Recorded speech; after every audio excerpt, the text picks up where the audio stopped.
السلام عليكم ورحمة الله وبركاته. الحمد لله نحمده ونستعينه ونستغفره ونؤمن به ونتوكل عليه ونعوذ بالله من شرور أنفسنا ومن سيئات أعمالنا من يهده الله فلا مضل له ومن يضلل فلا هادي له ونشهد أن لا إله إلا الله وحده لا شريك له ونشهد أن سيدنا وحبيبنا ونبينا ومولانا محمدا عبده ورسوله. اللهم صل على محمد في أول كلامنا، اللهم صل على محمد في أوسط كلامنا، اللهم صل على محمد في آخر كلامنا، اللهم صل على محمد وعلى آله وأصحابه وأزواجه وأهل بيته أجمعين.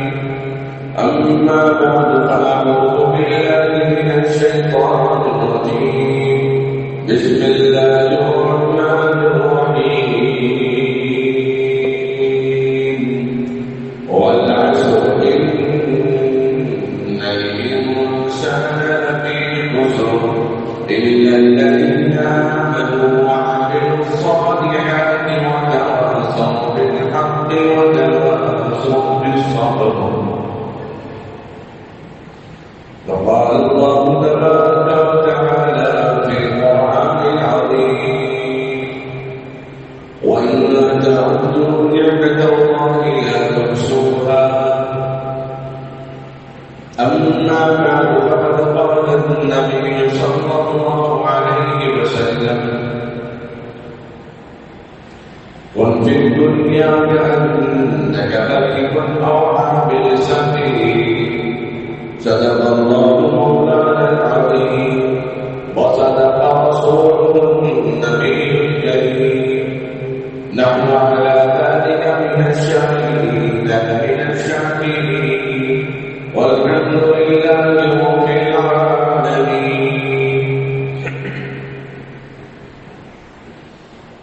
قابل بزرگ معزز جوان ساتھیوں، اللہ رب العزت کا بے انتہا فضل کرم اس کا احسان عظیم ہوا.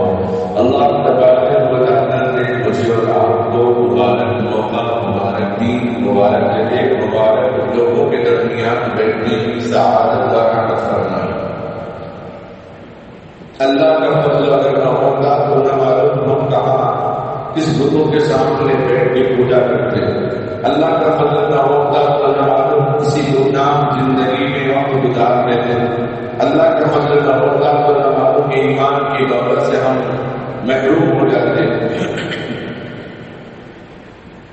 اللہ کا فضل نہ ہوتا تو معلوم نہیں مسلمان ہونے پر بھی جمعہ کی عظمت و برکت سے محروم ہو جاتے. اللہ کا فضل نہ ہوتا تو پھر معلوم نہیں اس جمعہ جیسی برکت و عظمت سے ہم بہت دور رہتے ہیں. اللہ نے اپنے فضل سے، اپنے طرف سے ہماری کوئی دعائیں، ہماری کوئی ادائیں، ہماری کوئی قربانیاں، ہمارے کوئی صدقے اللہ کے لیے فرمائے، جس کی وجہ سے اللہ نے مجھے اور آپ کو وقت مقررہ پر وقت سے بیٹھ کر مسجد میں حاضری کی شرف اول سے نوازا. جو کہتے ہیں نا دعا کو کیا پوری قبول نہیں کی، لیکن اللہ کے اپنے گھر آنے سے، اپنے گھر آنے کے لیے وقت سے پہلے فرصت نکالنے کی اور اللہ کے گھر میں سب کو لگانے کی اللہ نے توفیق عطا فرمائی. ان اوقات کو، اس زندگی کے ایام کو، اس مال کو، اولاد کو، معاملات کو دین مدین سے جوڑنا، دین اسلام سے جوڑنا، محمد رسول اللہ صلی اللہ علیہ وسلم کی نسبت سے جوڑنا، یہ بہت بڑی دولت ہے، بہت بڑی نعمت ہے۔ آدمی کھاتا تو ہے، لیکن اگر سنت کے مطابق اگر کھا لیا تو اس نے نبی کو نہیں بھولا۔ آدمی سوتا تو ضرور ہے روزانہ، دن میں ہو رات میں ہو قیلولہ ہو، لیکن اگر اس کا سنت کے مطابق ہو تو اس نے نبی کو نہیں بھولا۔ اللہ رب العزت نے موقع پہ موقع، محلت پہ محلت، فرصت میں فرصت، صحت پہ صحت، نعمت پہ نعمت، بے شمار نعمتیں اللہ نے صحت کے اعتبار سے، زندگی کے اعتبار سے، فراوانی کے اعتبار سے، خوشحالی کے اعتبار سے، دن و رات کے اعتبار سے اللہ نے عطا فرمائی۔ اللہ رب العزت نے قرآن کریم کے اندر زندگی کو، زندگی کے ایام کو، وقت کو، زمانے کو، زندگی کے ایام کو، وقت کو اور زمانے کو، اور یہ وقت آج کا وقت نہیں، گزرا ہوا وقت، اور گزرا ہوا وقت وہ نہیں جو نماز فجر کا، یا وہ نہیں جو ابھی بیان شروع کرنے سے پہلے کا وقت، وہ نہیں جب ہم پیدا ہوئے تھے، اور وہ بھی نہیں جب ہم پیدا نہیں ہوئے تھے، بلکہ آدم علیہ السلام سے لے کر جب آپ کو دنیا میں بھیجا گیا تب سے لے کر آج تک، اور آنے والا زمانہ معلوم نہیں کب تک ہم واقعات رہیں گے، آنے والے یہ دن کے ایام کب تک ہماری سانسیں جاری رہیں گے ہمیں نہیں معلوم، اور قیامت سے پہلے جو حالات و کیفیات پیدا ہوں گے اور جو قیامت واقع ہو جائے گی، اس کے بعد اب کوئی توبہ قبول نہیں، اور جب اللہ تبارک و تعالیٰ سور پھونکیں گے، ساری دنیا مر جائے گی، سارے معلومات ختم ہو جائیں گے، اس وقت تک آدم علیہ السلام سے لے کر آج کا زمانہ، جو کہ ہمارا زمانہ ہے، آج کا زمانہ ہے، موجودہ زمانہ ہے، پریزنٹ زمانہ ہے، اور ایک وہ زمانہ جب ہم موجود ہوں گے یا نہیں ہوں گے، اللہ عالم الصواب۔ قیامت کی آخری لمحہ، آخری ساعت، آخری سیکنڈ، جو دنیا کی آخری سانس، آخری ہوا ہوگی، قسم ہے کہ صبح سانس لیتی ہے، یعنی بہت مغروب ہے۔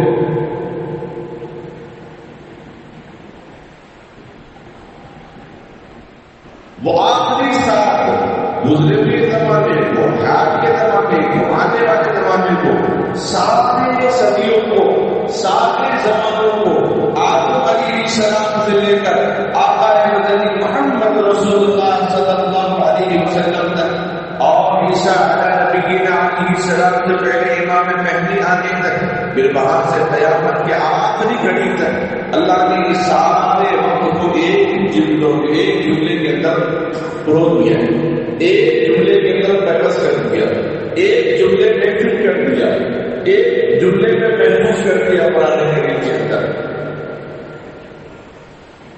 کیا کہا اللہ نے؟ قسم ہے زمانے کی، وہ زمانہ آدم علیہ السلام سے لے کر قیامت کے آخری مرحلے تک کا زمانہ ہوگا۔ اس زمانے کے اللہ نے قسم کھائی، ان الانسان لفی خسر، بے شک انسان بڑے خسارے میں ہے۔ انسان کیوں خسارے میں ہے؟ کس وجہ سے خسارے میں ہے؟ انسان اس لیے خسارے میں ہے، اپنے رب کی یاد سے غافل ہے۔ انسان اس لیے خسارے میں ہے، وقت کے نبی کی تعلیمات سے غافل ہے۔ انسان اس لیے خسارے میں ہے کہ اپنے والدین کی عظمت سے غافل ہے۔ انسان اس لیے خسارے میں ہے کہ والدین کی خدمت سے محروم ہے۔ انسان اس لیے خسارے میں ہے کہ وہ دینی ماحول، دینی مزاج سے دور ہے۔ انسان اس لیے خسارے میں ہے وہ زندگی کو امانت نہیں سمجھا۔ انسان اس لیے خسارے میں ہے وقت کو امانت نہیں سمجھا اس لیے انسان خسارے میں ہے، مال کو امانت نہیں سمجھا اس لیے انسان خسارے میں ہے، کہ موت سے پہلے کی آپ کو امانت نہیں سمجھا اس لیے انسان خسارے میں ہے، اولاد کو اللہ کی امانت نہیں سمجھا۔ اگر آدمی عذاب میں آتا ہے، بیٹی میں آتا ہے، بیٹے میں آتا ہے تو اس کو فکر نہیں ہوگی، وہ بے فکر ہو کر بیٹھ جاتا ہے۔ جب آدمی کو پتا چلے کہ زندگی امانت ہے، مال امانت ہے، اولاد امانت ہے، دنیا امانت ہے، انسان امانت ہے، اس امانت میں خیانت نہیں کرے گا، اس امانت میں سنبھال کے رہے گا، سمجھ کے رہے گا، اس امانت میں فکر میں رہے گا، تذبذب میں رہے گا، چاق و چوبند رہے گا کہ وقت یوں نہ گزر جائے، زندگی یوں نہ گزر جائے، جوانی یوں نہ گزر جائے، بڑھاپا یوں نہ گزر جائے، صبح کے ذکر کا وقت یوں نہ گزر جائے، شام کا ذکر کا وقت یوں نہ گزر جائے۔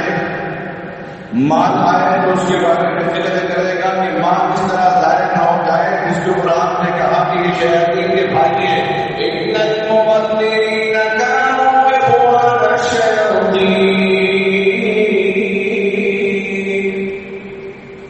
بے شک جو لوگ مال کا بیٹا خراب کرتے ہیں شیاطین کے بھائی۔ المال والبنون زینۃ الحیاۃ الدنیا، یہ مال کی اولاد کی دنیا کی زینت ہے۔ بڑھتی عمر میں آدمی خوش ہوتا ہے، بڑھتی جوانی میں بچے خوش ہوتے ہیں، جاتے بچپن میں بچے جو خوش ہوتے ہیں اب میں بڑا ہونے لگا ہوں۔ کیوں؟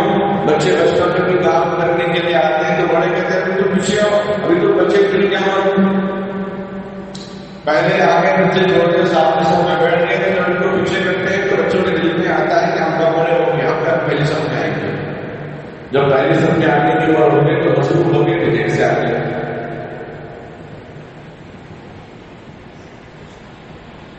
تو بچے سوچتے ہیں کہ ہم کب بڑے ہو جائیں گے، بڑے کوئی چیز نہیں کھانا، کیوں؟ بچے کہ آپ جب بڑے ہو جائیں گے تو آپ بھی کھانے گے، تو سوچتے بچے آپ کب بڑے ہو جائیں گے۔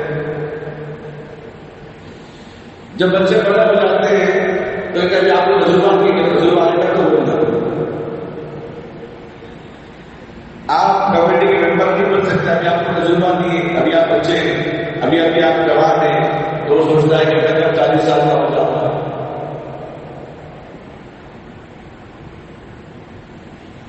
ایک عجیب نظام کی کیفیت سے ہم کو لڑتے ہیں، تو وہ بچپن نہ رہا، جوانی نہ رہی، بڑھاپا بھی نہ رہا۔ اگر کوئی بڑے عمر کے ہو گئے تو یہ عمر دراز شخصیت بڑے عمر کے، اور عمر میں بھی اگر لاچار ہو گئے، مجبور ہو گئے، سہارا ہو گئے، ان کا کہتے وہ ضعیف ہے، بہت ضعیف ہے، میں ذرا مسئلہ کہ ضعیف ہے تو کیا ہوا ذرا بڑے کہ نہیں، ان کا دماغ آج کل کام نہیں کرتا، بہت بوڑھے ہو چکے ہیں، واپس بچپن کی طرف آگے بھی۔ بچے کو جھوٹے کی کرسی ہونا ہے تو بڑے بوڑھے لوگوں کے لیے بیٹے کی کرسی، دونوں آپس میں گفتگو کر رہے ہیں، سامنے دو کرسی جب سامنے آتی ہے تو وہ بوڑھا آدمی بیٹا پڑھ کے تجھے یہی آنا ہے، جس حالت میں جس کنڈیشن میں میں ہوں تو جو بھی اسی حالت میں واپس آتا ہے، پھر محتاج ہو جائے گا۔ بچہ محتاج ہے کھانے کا، جب تک کوئی نہیں گرائے کھا نہیں سکتا، بچہ محتاج ہے نہانے کا، جب تک کوئی نہائے نہلائے نہیں تو نہا نہیں سکتا، بچہ محتاج ہے کہ کپڑے تبدیل کرنے کا، جب تک کوئی کپڑے تبدیل نہ کرے تو کپڑے پہن نہیں سکتا، بچہ محتاج ہے بچوں کا لڑنے دھونے کا، جب تک کوئی دھونا کے اس طرح پورا گندے حالت میں ہو جائے گا۔ اس طرح آدمی جب عمر رسیدہ ہو جاتا ہے، بستر خراب ہو جاتا ہے، اٹھنے اور چلنے پھرنے کے قابل نہیں ہوتا، تو وہ بھی ایسے ہی کھانے کا محتاج، پہننے کا محتاج، پہنانے کا محتاج، چلنے کا محتاج، ہر ایک کو محتاج کیا جاتا ہے۔ تو عمر وہاں سے شروع ہوئی، نہلانے دھلانے سے، عمر آگے وہی ختم ہو رہی ہے کہ پھر دوبارہ اس کو نہلایا دھلایا جاتا ہے، تو اس کو بچا کیا؟ اللہ فرماتے ہیں ان الانسان لفی خسر، بے شک انسان بڑے خسارے میں، الا الذین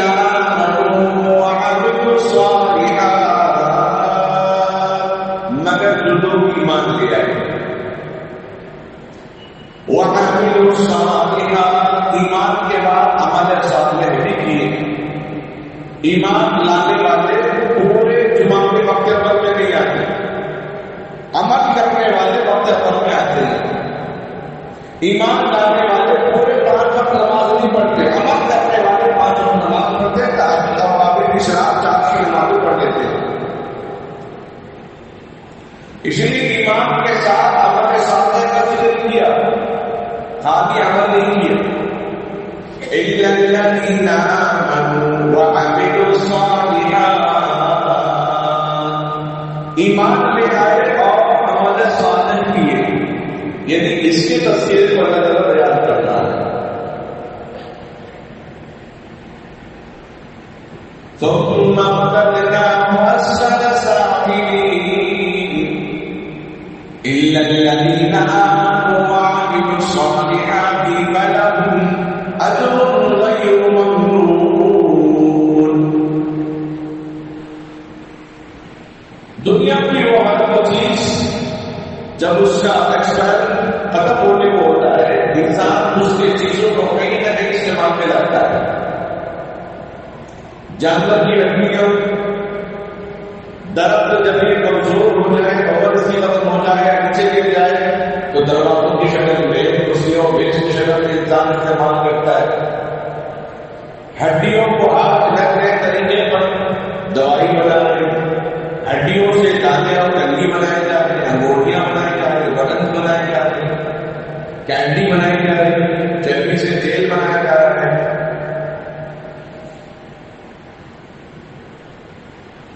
سفر میں ایک شاید خبر بیٹے لے کے آئے، وہ گئے تو کہہ رہے تھے کہ جو تیل آپ پوچھ رہے تھے تو موجود نہیں ہے، لیکن دوسرا تیل بولا کون سا تیل ہے اور جس کا نام ہے بتا دیں 10 روپے کی شیشی ہے، انہیں بالا بھی دے بولا 10 روپے بالا نہیں آ رہا، 10 روپے تیل کہاں سے آئے گا، اور 10 روپے 50 گرام کا تیل جب اس کو کھول کے اس کی خوشبو کا ایسے ایسے بازار کا تیل بازار میں ملتا ہے، بالکل وہ خوشبو ویسے ہی لکوڈ ایسے استعمال کیا گیا۔ 50 گرام بادام کے اگر ہم گوڑ کے نگڑ کے نکالیں گے تو بھی اتنا تیل نہیں ملے گا۔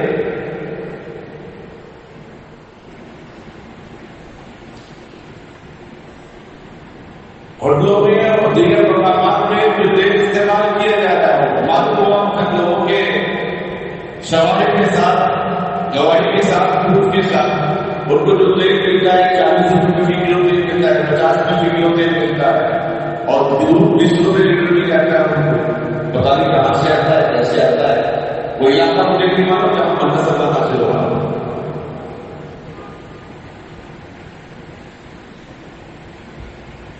البتہ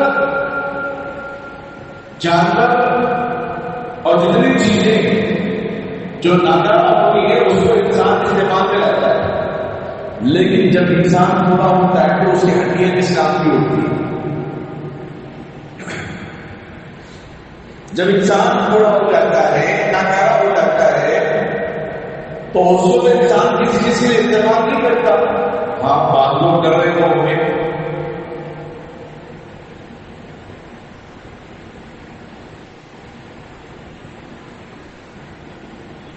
ملک شام کے اندر گزشتہ جمعہ یہ بات بتا دیتے وقت نوکری کی وجہ سے اس کا ذکر نہیں۔ ملک شام کے اندر تقریباً 2.5 لاکھ قیدی زیر زمین موجود ہیں، جو مسلمانوں کو بہت زیر زمین قید بنا کر رکھا گیا۔ 2.5 لاکھ مسلمانوں کو، اور زمین کے اوپر اور فرق ہے، ایک ایک جگہ کے 50,000 ہزار رہتے ہیں۔ جملہ 1 کروڑ سے زائد قیدیوں کو انہوں نے بنایا۔ صرف زیر زمین کے علاقے کی ہم بات کریں جہاں 1.5 لاکھ سے زائد مسلمان جو قیدی بن کے آئے ہیں، ان کو زندہ رکھنے کے لیے کچھ نہ کچھ پلانا تو پڑے گا۔ کم سے کم ادنا ایک وقت کھانا دے کر، ایک وقت پانی پلا کر، یا پھر سائے کے نیچے رکھنے کے لیے ایک آدمی پہ روزہ 50 روپے خرچ ہو کے، ویسے ماہانہ اگر دیتے تو پھر 1 کروڑ 50 لاکھ سے زائد خرچ ہو گئے۔ 1 کروڑ نہیں، 100 کروڑ اور 50 لاکھ سے زائد خرچ یہ لانا کہاں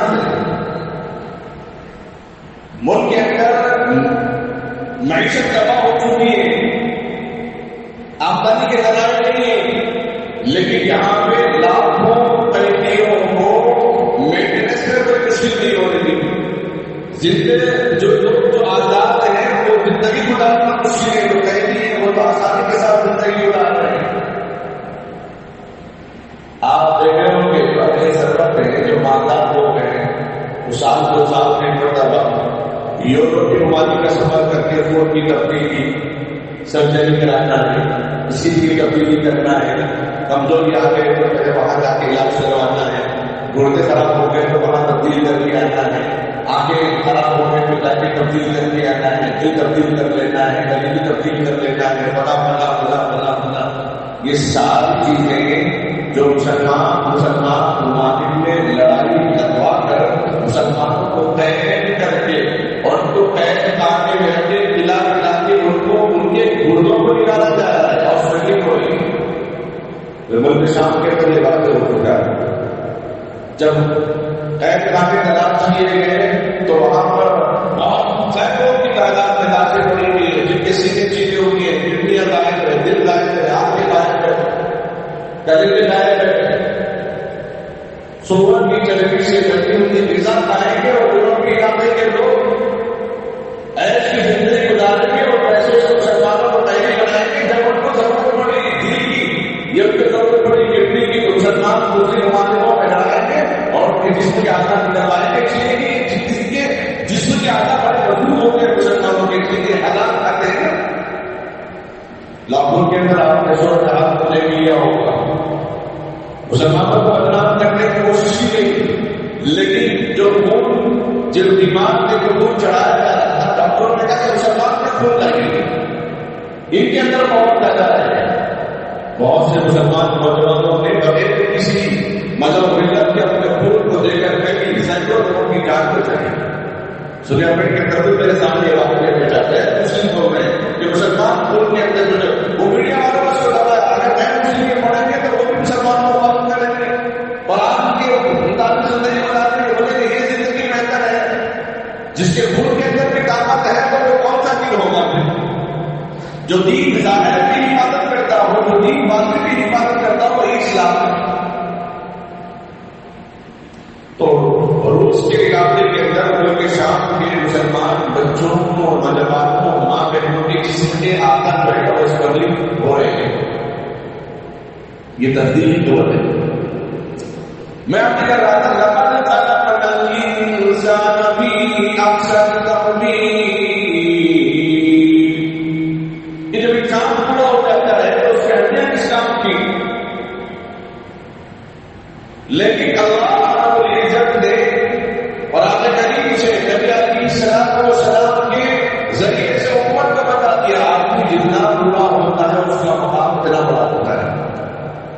وہ ناکارہ نہیں ہے جو لوگ سمجھتے ہیں کہ ماں باپ بول رہے ہیں. اکثر ماں باپ بولتے ہیں اگر میرے کو وظیفہ نہیں آتا گورنمنٹ جاب کا تو کیا کرتے میرے بچے میرے کو نہیں معلوم کہ ہم دے رہے ہیں. تو اللہ تعالیٰ نے نبی علیہ السلام نے کیا فرمایا، آدمی کے باتوں میں سے کوئی ایک بات بھی اگر سفید ہو جائے تو اللہ دعا قبول نہ کرنے میں آپ محسوس کرتے، شک محسوس کرتے ہیں، یعنی ضرور اس کی دعا قبول ہوتی ہے. جب ایک بات سفید ہو جائے تو دعا ضرور قبول ہوتی ہے. تو غریباً اگر بات سفید ہو جائے تو اس کا مقام مرتبہ اللہ پر آ دیتے ہیں. تو ہمارا انسان بڑے تشابہ ہیں، مگر وہ جو ایمان لے آئے ساتھ میں ہمارے ساتھ کافی اہتمام کرتے رہے، ان کے لیے اللہ رب العزت نے بڑی کامیابی کا وعدہ کرنا ہے. ایمان اور عمل کے ساتھ دو چیزوں کا ذکر کیا، وَتَوَاصَوْا بِالْحَقِّ وَتَوَاصَوْا بِالصَّبْرِ، جو ہمیشہ حق پر قائم رہے اور ہمیشہ صبر کیا کرتے ہیں. حدیث میں اللہ کے نبی علیہ السلام نے بتایا الصبر نصف الایمان، صبر کرنا آدھا ایمان ہے. صبر سے زندگی گزارنے سے انسان کی زندگی بن جاتی ہے، بیماریوں کو مبتلا نہیں ہوتا، بیماری میں مبتلا نہیں ہوتا، ہو سکتا ہے اور وجہ سے، لیکن صبر کی وجہ سے سکون کی زندگی ملتی ہے. آدمی کو جو سکون نماز میں ملتا ہے کسی اور عمل کے طرح نہیں ملتا. نماز کے بعد ذکر کو سکون ملتا ہے، تلاوت میں ملتا ہے، اس کے علاوہ دیگر نماز اتنا سکون نہیں ملتا. کیوں؟ آدمی نماز سکون اطمینان کے ساتھ پڑھتا ہے، ذکر مراقبے کے ساتھ پڑھتا ہے، سکون اطمینان کے ساتھ پڑھتا ہے. یعنی آدمی جو عمل اپنے سکون پیدا کرے گا، وہ انسان سکون آپ کی کسی طریقے بنا دے گا۔ ان 24 گھنٹے مصروف ترین زندگی میں 5 مرتبہ اللہ نے بریک لگا دیا۔ تو دیکھو کہ جسم کی عادت خراب نہ ہو، بھوک گردوبار کی وجہ سے ذرا وضو بنا دو۔ یہ وضو بنایا تو آپ کے جسم کی عادت حرکت میں موومنٹ ہوتے رہیں گے تو صحت مند رہیں گے، ورنہ کمزور ہو جائیں گے۔ ذرا نماز پڑھ لو، مجھے یاد کر لو، میں تمہارے کام میں برکت دوں گا۔ وہ نماز کے کام میں اللہ تعالیٰ 307 جوڑوں میں حرکت پیدا کرتے ہیں۔ ان رگوں میں، ان جوڑوں میں حرکت پیدا کر رہے ہیں جن جوڑوں کا، ان رگوں کا نام بھی نہ کرو ہونے والوں کا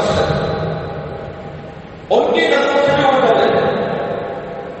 مگر اللہ نے کسی چیز کی اور دیکھ چھپایا قرآن میں کہ آپ تک کہ کھجور کے شاخ، کھجور کی روٹی، کھجور سے آزادی کرنے کے بعد کھجور کے اوپر ہر کی کا چھلکا جو لگا ہوا ہے اس کا بھی اللہ تبارک و تعالیٰ نے آپ نے ذکر کیا اور کہا کہ اتنا بڑا تک میں کسی پر ظلم کرنے والا نہیں، جس کو توڑنا چاہے تو توڑ نہ سکے۔ اتنا برابر میں کسی پر ظلم نہیں کرنے والا، میں فضل کرنے والا ہوں میرا ہوگا۔ حضرت موسیٰ علیہ السلام جن کے واقعے بہت مشہور ہے، اللہ سے عرض کرتے ہیں اے اللہ، جب کوئی نیک بندہ توبہ کرتا ہے تو کیا تو قبول کرتا ہے؟ اللہ فرماتے ہیں کہ اے موسیٰ، جب کوئی نیک بندہ مجھے بلاتا ہے تو میں کہتا ہوں حاضر ہوں میرے بندے، میں حاضر ہوں۔ تو موسیٰ علیہ السلام نے کہا کہ یا اللہ، جب کوئی گنہگار بندہ مجھے پکارتا ہے تو کیا کہتا ہے؟ اللہ فرماتے ہیں 3 مرتبہ کہتا ہوں کہ میرے بندے میں حاضر ہوں، میرے بندے میں تجھے دے رہا ہوں۔ تو موسیٰ علیہ السلام کہنے لگے اللہ یہ تو ناانصافی ہوئی، بولے کیا بات ہے؟ کہنے لگے یا اللہ، جو نیک بندہ ہے اس کو 3 مرتبہ یاد کرنا چاہیے تھا، 3 مرتبہ مخاطب کرنا چاہیے تھا، لیکن تم نے گنہگار کو 3 مرتبہ اپنی طرف متوجہ فرمایا، لیکن نیک بندے کو ایک ہی مرتبہ۔ تو اللہ رب العزت فرماتے ہیں کہ میرے بندے وہ نیک بندہ ہے، اس نے اپنے اعمال پہ بھروسہ کر کے مجھے یاد کیا، اپنی نیکیوں پر بھروسہ کر کے مجھے یاد کیا، اپنے حسن عمل کو یاد کر کے مجھے یاد کیا، اس لیے میں اس کا متوجہ ہو گیا کافی ہے۔ لیکن جو گنہگار بندہ ہے نا وہ مجھ پہ بھروسہ کر رہا ہے، مجھ پہ بھروسہ کر کے اس نے مجھے یاد کیا، تو میرے اندر 3 مرتبہ اس نے متوجہ ہو گئی کہ میں کر دینا آپ کے پاس، میں حاضر ہوں، میں حاضر ہوں۔ اللہ کے اندر تو لے آدمی اپنی زندگی کو آگے بڑھانے کے لیے پچھلے کیے ہوئے گناہوں پر نظر نہ ڈالے، آگے اللہ کے فضل پر غور کرے۔ ہاں رضا ہے تو اللہ معاف نہیں کرتا، بقیہ سارے اللہ معاف کرنے والے۔ بندہ توبہ کرنے کے لیے آتا ہے تو اللہ کے رحمت اس کو اپنے دامن میں لے لے۔ اس لیے اللہ رب العزت نے فرمایا کہ یہ زندگی امانت ہے، موت سے پہلے صحت امانت ہے، بیماری سے پہلے جوانی امانت ہے، بڑھاپے سے پہلے مال امانت ہے، غربت سے پہلے۔ بعض مرتبہ آپ کی محلوں میں رہنے والے وہ کوٹھیوں میں آ گئے، اپنے یہاں ملازمت رکھنے والے نوکر چاکر رکھنے والے حالات ایسے آئے کہ وہ نوکر کے غلام بن کے بیٹھ گئے۔ بڑے اونچے پہاڑوں میں رہنے والے زمین بوجھ ہو کر رہ گئے۔ تو اس بچپن کی زندگی سے بڑھاپے کی زندگی کے درمیان اگر کوئی چیز صاف آ گئی ہے تو اللہ نے اس کے بارے میں فرمایا إِلَّا الَّذِينَ آمَنُوا وَعَمِلُوا الصَّالِحَاتِ وَتَوَاصَوْا بِالْحَقِّ وَتَوَاصَوْا بِالصَّبْرِ۔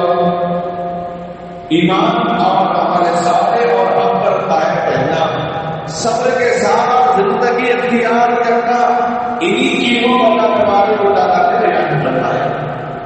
اب 2024 عیسوی کے اعتبار سے حضرت عیسیٰ علیہ السلام جس وقت آسمان پہ اٹھائے گئے اس وقت سے ان کی تاریخ چل رہی ہے۔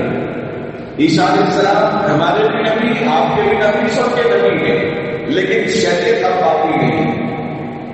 ان کی شریعت پہ عمل نہیں کیا جائے گا. نبی کی نبوت کے بعد کوئی شریعت نہیں، کوئی کتاب نہیں، کوئی دین نہیں سوائے قرآن و حدیث کے.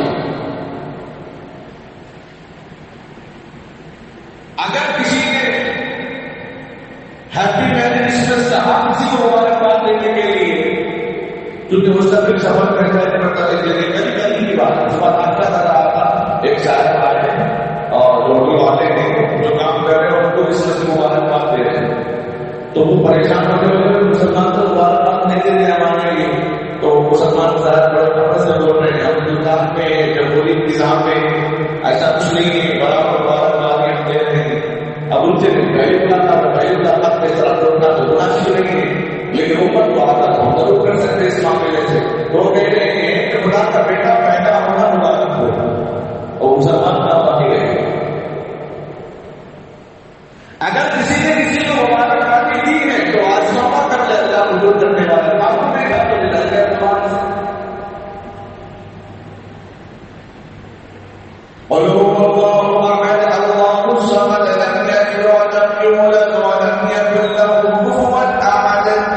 جس میں اللہ کے ساتھ کہہ دیا گیا کوئی اولاد میں نہیں ہوگا، میری کوئی اولاد ہے، نہ کسی سے میں نے لینا نہ میں کسی سے لینا.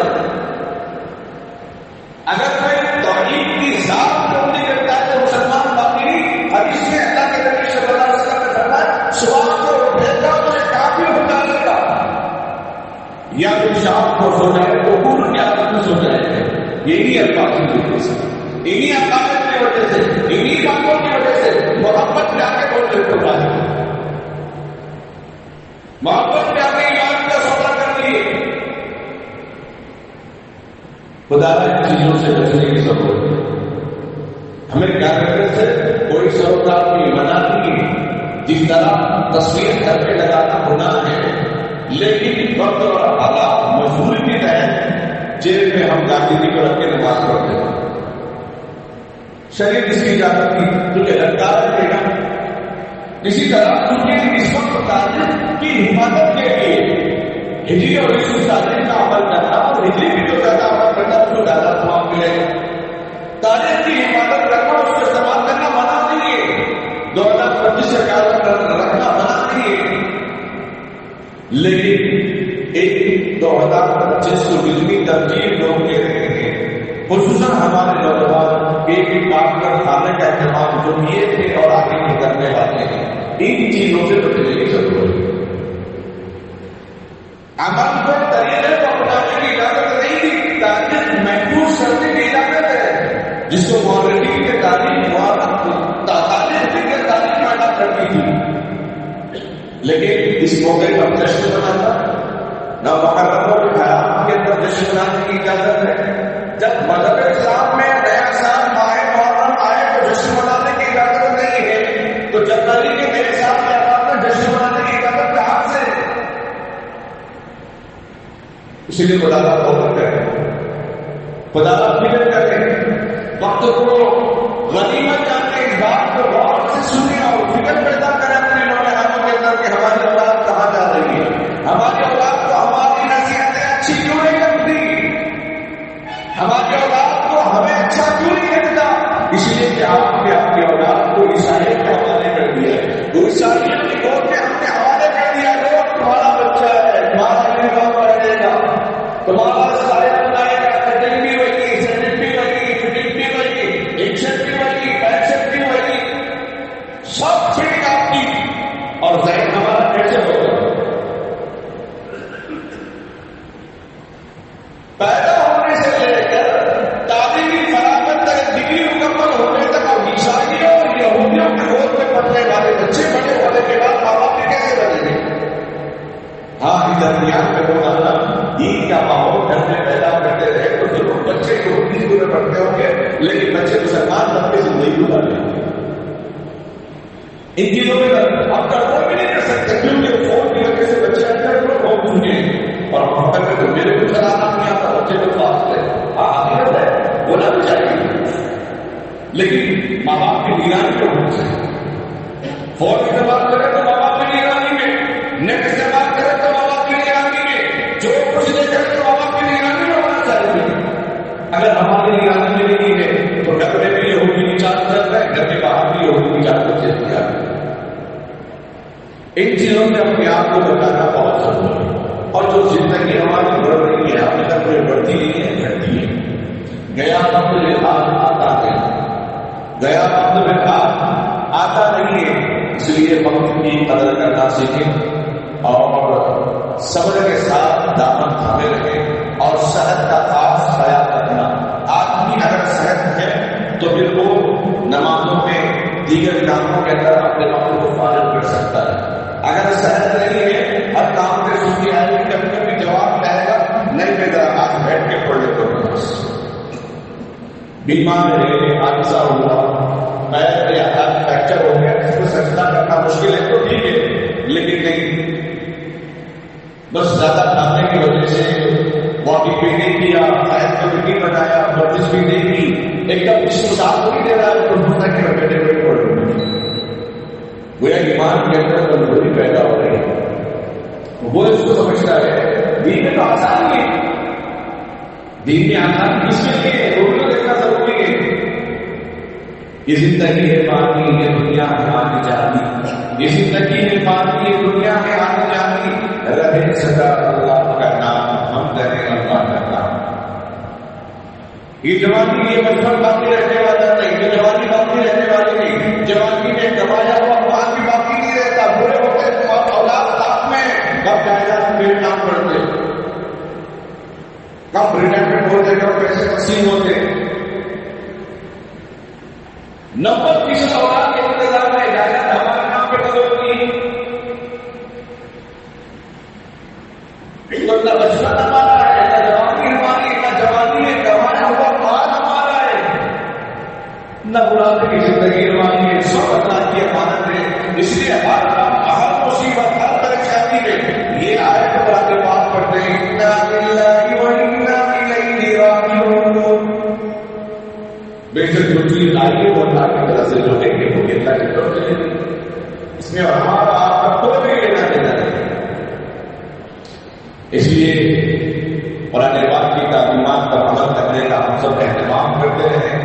وقت کی قدر کریں، وقت کو سمجھیں. اللہ تبارک و تعالیٰ نے نعمت کے طور پہ مجھے آپ کو دیا ہے. جوانی میں اگر کوئی سجدہ کرتا ہے بڑھاپے کے حالات سجدوں سے افضل ہے. اس لیے جوانی کی قدر کریں، ہر اعتبار سے اپنی حفاظت کریں، اپنے ایمان کی حفاظت، اپنے عقائد کی حفاظت، اپنے بڑوں کی حفاظت، اپنے بڑوں کی خدمت. جوانی کی نظر دوسرے کے کام خرچ کیا تو بتائیں گے اسلام کے جتنا ہو سکتا خرچ کیا. اس زمانے کو ہم نے اپنے ماں باپ کی خدمت میں دیکھا سکتے. اللہ مجھے مال کام خرچ کیا تو مجھے کہتا ہے جہاں میرا زیادہ ہوا ہم نے اپنے مال کو دیکھنا کو قربان کر دیا. جہاں مسجد میں جو چیز ضرورت تھی ہم نے قربان کر دیا. جہاں ضرورت بتایا جائے ہم نے وہاں قربان کر دیا. اگر کوئی چیز ہمارے پاس سے اللہ اگر سوال کرے تو وہ جواب ہمارے پاس ہونا بہت ضروری ہے. تو پھر انسان کے کمانے میں، اس کی جوانی میں اسے خرچ کرنے میں کوئی عیب نہیں، کوئی گناہ نہیں ہے. کیونکہ آدمی کماتا بھی ہے اور دین کے معاملے پر جائز طریقے سے خرچ کرتا ہے تو اللہ اس کو ثواب لے کر دے. کیا عثمان غنی رضی اللہ تعالیٰ مالدار نہیں تھے؟ کہ حضرات صاحب مالدار تھے؟ صاحب کی بات میں اللہ حضرات کے اگر نکلتے تو گھر میں بیٹھے لوگ کہتے کہ فلاں صاحب کو گزر دیتے تھے، بغیر کے کہہ دیتے تھے. لیکن جب اسلام کے دل کے اندر معاہدات کی محبت آئی، سب کچھ دولت کو چھوڑ کر ایک کمرے میں بنی نمبر آتے لگے اسلام کی محبت. کیا امام اعظم ابو حنیفہ مالدار نہیں تھے؟ مالدار ہونا پوری مالدار کی تکبر کی بات نہیں، لیکن آدمی کے اندر سخاوت ہونا قیامت کے نشانیوں میں سے نشانی ہے. آدمی مالدار کو ہونا لیکن بہت کنجوس ہوگا. آدھا بولتے ہیں بات کرنے فائدہ کیا ہے، تفصیل کرتا ہے انسان. اللہ سے دعا کیجیے اللہ تعالیٰ ہم سب کو صحیح زندگی عطا فرمائے. وقت کی قدر کرنے، وقت کی حفاظت کرنے کی توفیق عطا فرمائے اور اپنے آنے والی نسلوں کی حفاظت کرنے کی توفیق عطا فرمائے. الہی دولت اسلام کا سامنا پیدا کر، الہی دولت اسلام کا سامنا پیدا کر، دلوں کے مومنوں کے الفت ایمان پیدا کر. آمین الحمدللہ رب العالمین. بڑی بات خوشی کی ہے ہم کے وقت پر آنے کی کوشش میں لگے ہوئے ہیں. مولوی صاحب کے الحمدللہ وقت پر آتے رہتے ہیں، امام صاحب اپنی بزرگی کی وجہ سے کبھی کبھی دیر سے آتے ہیں، لیکن آپ حضرات بھی اس کا خیال رکھیں، آپ بھی وقت پہ آنے کا خیال رکھیں۔ اور ہوتا بھی یہ ہے کہ جب شروع سے اول سے آپ اگر حاضر رہیں گے تو بات مکمل بھی سمجھ میں آئے گی۔ اللہ کرے گے ایسا ہوتا بھی ہے، ہمارے ریاست تلنگانہ آندھرا کو یہ احساس حاصل ہے۔ دوسرے اسٹیٹ میں جمعہ کے لیے خطبے کا اتنا اہتمام نہیں ہوتا، بعض مقامات پہ ہوتا ہے جتنا اہتمام یہاں پہ ہوتا ہے۔ تو دیگر علماء جو اکابر یہاں پہ آئے تو اس وقت یہ بتا رہے تھے، کیونکہ یہاں پہ جب علماء آتے ہیں تو ان کی کتابات مسجدوں میں ہم رکھتے ہیں، جب لوگوں کا ذوق اور لوگوں کے اندر تبدیلی دیکھتے ہیں تو وہ کہتے ہیں کہ جمعہ کی کتاب سے لوگوں کو بہت فائدہ ہوتا ہے۔ ایسا فائدہ ہوتا ہے جیسے سورہ کہف کا فائدہ ہے کہ مکمل پڑھنے سے گزشتہ ہفتے جمعہ سے جمعہ کے درمیان اللہ اس کو حفاظت میں ملیں گے، گناہوں کی حفاظت فرمائیں گے۔ ویسے جمعہ کی کتاب سے ہوتا ہے کہ ایمان کی حفاظت ہو جائے، اور اسے کہ آپ سننے کا بھی اہتمام کریں، کیونکہ قرآن حدیث کے پیغام کو سننا یہ ثواب ہے۔ دل بدل سکتے ہیں، جذبات بھی بدل سکتے ہیں، اعمال کے اندر تبدیلی پیدا ہو سکتی ہے اس سے۔ اللہ سے خود دعا کیجیے اللہ تعالیٰ ہم تمام کو کہیں اس میں سے زیادہ عمل کرنے کی سعادت نصیب فرمائے۔ درود شریف پڑھیں۔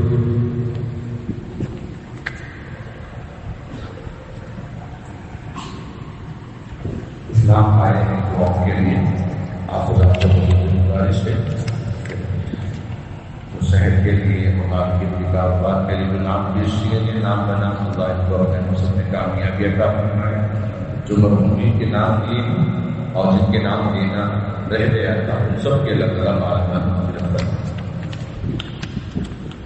لك الحمد ولك الشكر يا الله اللهم صل على محمد وعلى آل محمد وبارك وسلم ربنا ظلمنا أنفسنا وإن لم تغفر لنا وترحمنا لنكونن من الخاسرين رب اجعلني مقيم الصلاة ومن ذريتي ربنا وتقبل دعاء ربنا آتنا في الدنيا حسنة وفي الآخرة حسنة وقنا عذاب النار وقنا عذاب القبر وقنا عذاب الحشر وقنا عذاب الدنيا وقنا عذاب الدجال اللهم إني أسألك علما نافعا وعملا صالحا ورزقا حلالا وشفاء من كل داء سبحان الله وبحمده عدد خلقه ورضا نفسه وزينة عرشه ومداد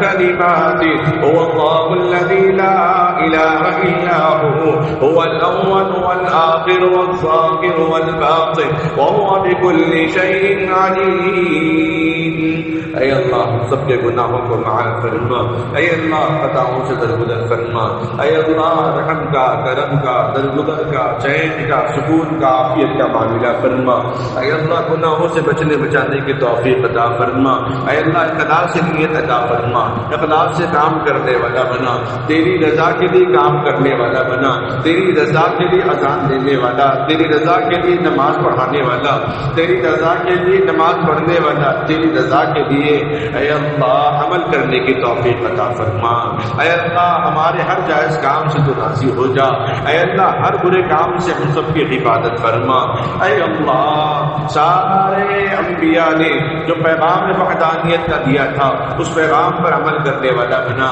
اے اللہ نے ہمارے نوجوان حضرات، اے اللہ جن لوگوں نے جانے انجانے میں، اے اللہ جن لوگوں نے جانے انجانے میں اے اللہ 26 جنوری کے سلسلے میں نازیبہ الفاظ استعمال کر کے کسی کو ایسی مبارکبادی دی ہو، اے اللہ ان کی توبہ قبول فرما دے، اے اللہ توبہ کرنے والا تیرا مقرب ہوتا ہے، توبہ کرنے والا تیرا عزیز بندہ ہوتا ہے، توبہ کرنے والا پاک ہوتا ہے، توبہ کرنے والا اے اللہ نیک ہوتا ہے، اے اللہ ہم سب توبہ کرتے ہیں ایسی بری رسموں سے، ایسے برے رواج سے جس سے اے اللہ تو ناراض ہو، جس سے ہمارے نبی ناراض ہو جائیں، اے اللہ ایسے کام سے ہم سب کو بچنے بچانے کی توفیق عطا فرما۔ آنے والے 1 جنوری کو اے اللہ نئے سال کے طور پر اپنے اسٹیٹس کو لگانے والوں سے، اپنے اسٹیٹس کو لگانے والے یا پھر اے اللہ جشن منانے والوں سے اے اللہ ان کو خلوص اور اللہیت کے ساتھ ان کے ذہن میں بات کو بٹھانے کی توفیق عطا فرما کہ اس موقع پر مسلمانوں کا کوئی رسم و رواج نہیں ہے، ان لایاتی باتوں سے، لایاتی چیزوں سے، لایاتی کاموں سے، بیکار کاموں سے ہم سب کی حفاظت فرما، جس سے ہمارا ایمان خطرے میں جائے گا، جس سے ہمارے اعمال خطرے میں چلے جائیں گے۔ اے اللہ برے رسم و رواج سے ہم سب کی حفاظت فرما۔ اے اللہ ہم کو تو چلا تیرے راستے پر، اے اللہ ہم کو تو چلا نبی صلی اللہ علیہ وسلم کے طریقے پر، اے اللہ ہم کو تو چلا جو صحابہ نے طریقہ اپنایا، اے اللہ ہم کو وہ راستہ اپنانے والا بنا جو راستہ اولیاء نے اپنایا ہے، اے اللہ دین کا راستہ اہدنا الصراط المستقیم پہ چلنے والا بنا۔ اے اللہ ہم تک زندگی گناہوں میں گزر چکی ہے، اے اللہ دن بدلتا گیا، رات بدلتی گئی، لیکن اعمال میں تبدیلی نہیں آئی، اخلاق میں تبدیلی نہیں آئی۔ اے اللہ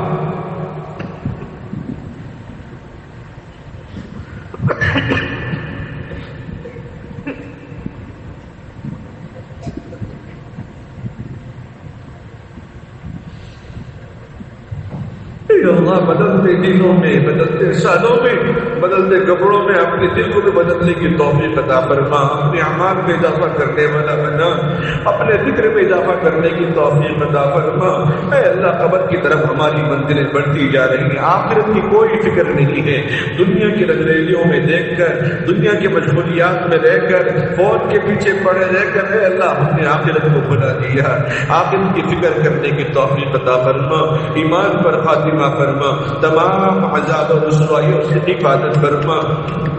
اے اللہ جو بیماریوں میں شفا عطا فرما، جو پریشان حال کی پریشانی کو دور فرما، اے اللہ جو کاروبار کے سلسلے میں پریشان ہے بہترین روزگار عطا فرما، اے اللہ جو مرحومین ہم سب کی مغفرت فرما۔